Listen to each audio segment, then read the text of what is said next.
Hey, everybody. Thank you for joining us for another episode of Two Chicks Coturnix. I'm Rebecca from Thieving Otter Farm, And I'm Leah from Southern Biophiliac Urban Farm. and we are Two Chicks Coturnix to bring you the scoop Not the poop. on Coturnix quail. Leah, what's going on in your world? We actually got some new baby ducks today. Oh, So fun. that's been a lot of fun, and everybody's been cuddling them and loving on them just because they're in that cute little phase. And of course, they just are going to turn into little poop buckets. Yes, yes. Frank calls them pudding bazookas. Never look at pudding the same way again. If there's one thing that ducks can do, it is poop. They are, oh boy. they're Excellent at it. it's a good thing they're cute. Yeah. That's the only way they get a pass. Oh my goodness. Well, here we are preparing for a cold front. We're actually going to be in the 20s, which happens here That's in cold. Tennessee, but it hasn't been that cold yet. We haven't even had a frost yet.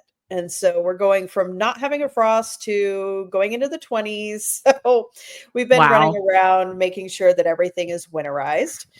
Um, and yeah, it's been fun. The main thing that I've been working on today is getting heaters under our chicken waters to make sure that we can, provide them with fresh water while it gets cold and everything doesn't freeze up. And yeah, fun times, fun times. I can't even imagine.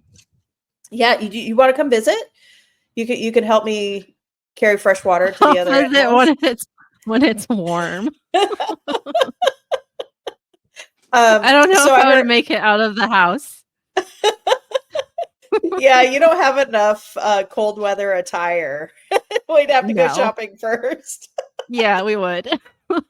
Oh my goodness. So I heard that Christmas came early for you. Yes. So I've been anxiously waiting on a box from you to arrive, and it has come. And I Awesome. got those all loaded up in the incubator, and I absolutely love the Pokemon cards. Oh, I'm so glad that you like that. I've been having so much fun with those cards. For those of you who haven't seen them yet, this is what they look like. So they're nice little trading cards that tell you a little bit about each variety. And the first one that I released as a free card is Pharaoh, which is fitting because tonight we're going to talk about Pharaoh. I'm excited. Me too. All right. Let me pull this up here. And I guess before we talk about Pharaoh, what we know to be, Pharaoh Coturnix quail today, we should probably talk about where they got started. So, Leah, do you want to tell us a little bit about that? Yeah. So Coturnix actually they were first raised in Japan as songbirds, and that's what they bred them for. That's so crazy. I like the sound of Coturnix, but, it's just not a canary or something like Right, right. not what you would picture people keeping in cages to listen to them. Yeah, it's definitely interesting. I don't know uh if maybe they had a different sound back then, but I haven't been able to find anything on that. Yeah, I might have to do a deep Google dive, see if I can find a recording or something. But I guess that was also a long time ago before there were recordings. So, True. Very, very true. So yeah. we may never know. So I guess they started out in Japan and then they were crossed with some Chinese lines of Coturnix, right? Yeah. Yep, to for egg production and for the songbirds. Awesome. And then so they were kept for thousands of years. Coturnix have been around since the 12th century. So, thousands and thousands of years being kept in captivity. Um, and we received them in the US back in 1870. So we have a pretty long history with Coturnix as well. And what's cool is in 1970, the first Coturnix hatched in space. Oh my goodness. That is so cool. Yeah, I So found that really interesting. I wonder what they did with the eggs in the incubator. Like they had to have some special NASA egg holding device to keep them from like floating around, right? I would think so, because I would think you'd have little like pieces of shell going everywhere, and then the little chicks like floating all over. Do they need spacesuits? Yeah, you wouldn't have to rotate the eggs. You just, they're just floating around all haphazardly. I'm gonna have to dig into that one a little deeper too. I want to see pictures. I Me want to too. I want to see what they look like in space, just kind of You're floating. right.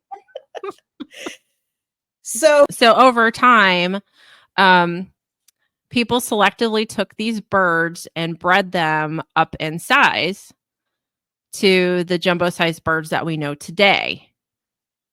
So that took lots and lots of selective breeding over hundreds of years to get to the size where they are today, which I think is pretty amazing that that was accomplished. absolutely. The Bantams, which a lot of people don't realize they're actually Bantam Coturnix quail today, they're pretty close to the wild size. These guys are little bitty birds. I'm talking like 4 ounces, like just slightly bigger than a button quail. That's Um, amazing. they're just so cute. I actually have some actual, like wild Coturnix quail, and they're so tiny. They're just Aw. itty bitty. Um, so yeah, people took these wild quail and selected for larger size, larger eggs. It's like you said, it's amazing how far they've come. Okay. So what's really cool too is that, and this happens in all types of animals, is that random mutations pop up. And mutations are genes that have just naturally altered themselves in some way, and they create some of the cool patterns and different colors that we know today. So before we start talking about mutations, let's talk about Pharaoh. So Pharaoh is the absence of other mutations. So we have pretty basic. These guys look almost exactly like the wild Coturnix that we know of.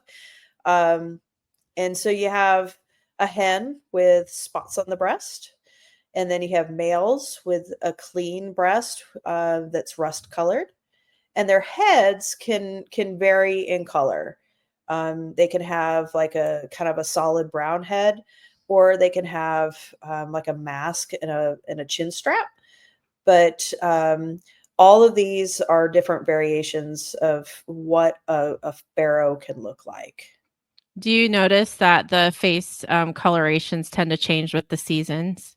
Absolutely. With the seasons, with a molt, you can have a bird with no other mutations at all and have it look differently from one month to the next. It's I've amazing. noticed that as well. Hmm.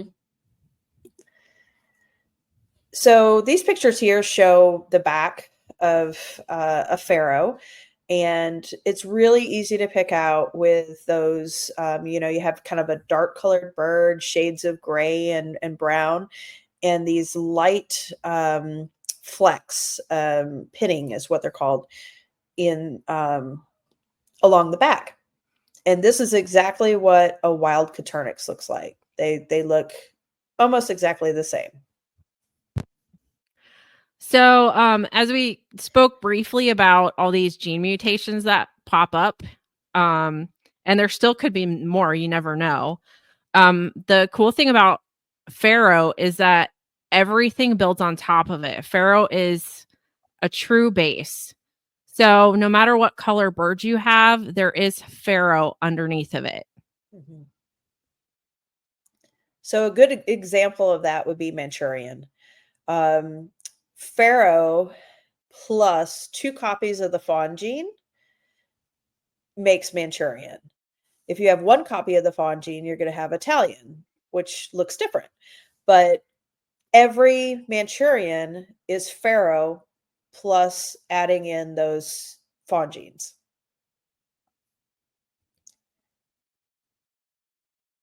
So because we know that Pharaoh is present in every single variety, we don't really need to say it. It's just kind of assumed.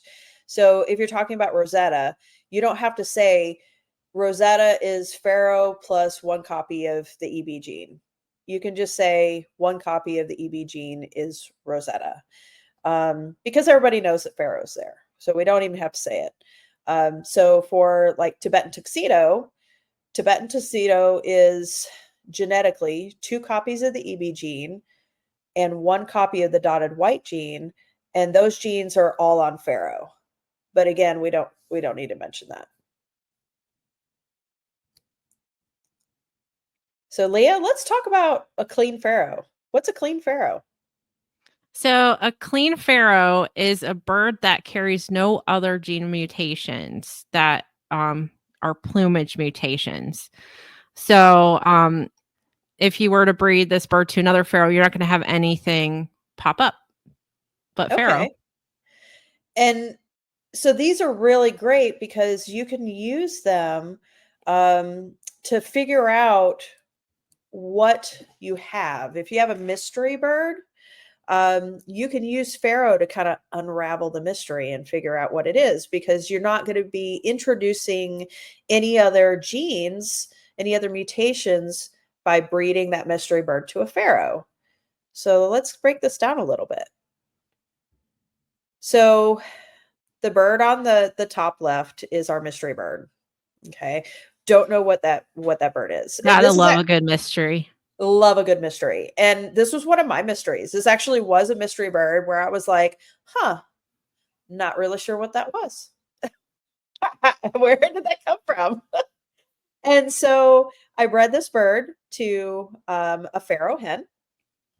And when I did that, it started breaking out the genes so I could see what they were. And we're gonna dive deep into test breeding on another episode. So this is just kind of test breeding basics.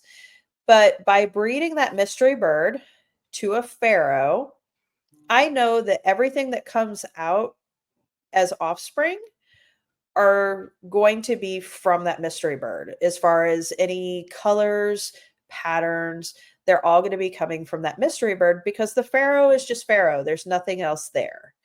Okay, so when I bred that mystery bird to this Pharaoh hen, I got a variety of things. So I had some Phi that popped up, and I had some blue, and then I had some combinations of all of those things, and then I also had some Pharaoh.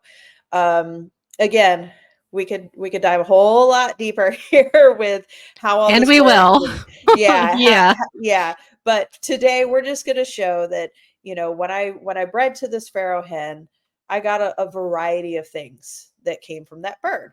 So And by test doing, breeding can be a ton of fun. oh, it's so much fun. It's fun to solve a mystery. So you can um, take that Pharaoh and use it to figure out the components, the recipe of your mystery bird. So in this case, that mystery bird was Phi and blue together. So, and we also knew that it was one copy of Phi and not two. That would have changed things and given us a different result. So I was able to kind of figure out that this was a blue Phi wild type. So you can also use a clean Pharaoh to start a line. Leah, do you want to talk about how to do that? Yeah, so if you use Clean Pharaoh to start a line, so this would be where, say, you break down your mystery bird and say you had that blue show up and you decide that you want to start a line of just blue. So then you'd be able to take those birds that you know are just blue, since you've eliminated the other genes that were there, and start that line with the Pharaoh. Absolutely. So it's a good way to kind of clean up a line. If you want to start a nice clean line without other genes just popping up randomly, you can use a Pharaoh to pull out the clean blue and then start a blue line from there. So here are some examples of Pharaoh with some other genes involved. And these are color genes that are going to change the color, but not the pattern of the bird. So you can still kind of see those the flecks that we saw in the picture of the Pharaoh's back.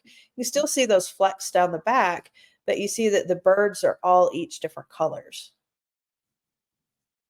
So here in this slide, we're showing examples of what Pharaoh looks like with a few of the pattern genes. And a pretty common one is EB. And in the first set of photos, you can see the basic wild Pharaoh pattern. And when you add one copy of EB, you'll see that it actually drastically reduces the pinning on the feathers and extends that brown that's on the feather. And then when you add 2 copies of EB to it, which is called Tibetan, that actually eliminates that pinning altogether, and it's just a solid brown feather. On the other side, we're showing fawn. Fawn is actually both a pattern and color gene. So when you see a fawn with 1 copy, you are going to see that the plumage has changed to gold. Also, you will still see some black patterning on the bird and some pinning as well. But then when you add 2 copies, that eliminates a lot of the pattern that you would see on a normal wild type Pharaoh. So is it difficult to find Pharaoh? Yes and no. So the Pharaoh pattern is everywhere. I mean, that's the base of everything. But to find actual clean Pharaoh that has no other plumage mutations is kind of hard to find. It's hard to breed. I've got a line right now that it's taken me about 4 years Wow. for me to breed it to a point where I am certain that there are no plumage mutations in it besides it's just Pharaoh. And yeah, so in the US, most of the pharaohs that we know actually have a sneaky little gene called SLB, sex-linked brown. It's hard to see. It just kind of lightens up the bird a little bit, kind of gives it some brown tones. But it's in everything. So it's hard to unbrown it, un SLB it to make a Is clean there pharaoh. any like definitive things that you would note on a bird if it was clean? Honestly, it's easiest to have them side by side. It's really hard to tell from a picture. But this bird in this picture here is a clean Pharaoh rooster. And the one thing that I look for is it's called the wing coverts. It's the little feathers on the wing. So in this picture, it's like right dead center of the bird. And you can see that there's not a whole lot of pattern there. There's not a lot going on. In a bird with sex-linked brown, you're going to see some additional patterning. And the whole bird will be a lighter shade. Okay. Yeah. And it's important to note that it's not just sex-linked brown that we'd be worried about with a clean Pharaoh. There are recessive genes out there that can hide. And so it's pretty common for people to get, an order of, let's say, jumbo browns from somebody, or pharaohs from somebody, and hatch them out and have these little red chicks pop out. And they're like, I what like is the this? redheads. So you end up with Egyptians. And that's because there was a sneaky little Rue gene hiding out as the one of the males or more were carriers of this gene that you couldn't see until you hatch them out, and then suddenly there's all these little red chicks running around. So that's the nice thing with a clean Pharaoh. You know what you're going to get. There's no hidden surprises. And no matter how many times you breed them, you're always going to get the same thing. And it's nice to have that confidence, especially when you're testing or creating something. Absolutely. Absolutely. I don't know how you'd be able to test breed something without Pharaoh. Well, thanks for joining us tonight, guys. Make sure to like and subscribe. That helps us out. And we are doing another coupon code. That will be Pharaoh 15 to use on both of our websites. So go check it out, and we will see you guys next time. Thanks for joining us.